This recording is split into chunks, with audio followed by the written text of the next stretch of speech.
President Trump said Chinese Communist Party leader Xi Jinping called him on the phone. That update just one day after Trump announced that the U.S. and China were talking trade. Beijing denied holding those talks and is now denying that the Chinese leader called the U.S.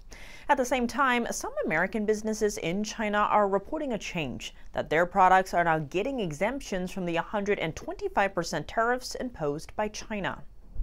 I don't want to comment on that, but I've spoken to him many times. U.S. President Donald Trump reiterated that Xi Jinping had called him after Time magazine published an interview on Friday.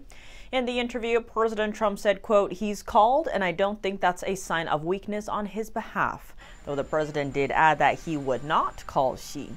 Chinese officials denied the talks between the two nations once again. Beijing outlined preconditions for negotiations with the U.S. At the top of the list, a demand that the U.S. cancel its punishing tariffs on Chinese goods.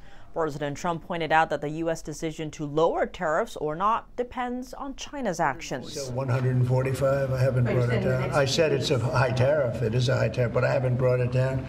Washington has imposed 145% tariffs on Chinese goods. Beijing retaliated with 125% duties on U.S. imports. The Chinese regime has vowed to fight against U.S. duties, but it may be quietly weighing tariff exemptions on essential U.S. imports. Michael Hart is the president of the American Chamber of Commerce in China. He said, quote, "Anecdotally, companies are reporting that they are able to bring in some items without tariffs. Microchips, life-saving drugs, and aerospace parts could be among products exempted from China's tariffs." What's more, 20% of the U.S. tariffs on China were imposed as punishment for the country's failing to stop the flow of fentanyl from China to the U.S.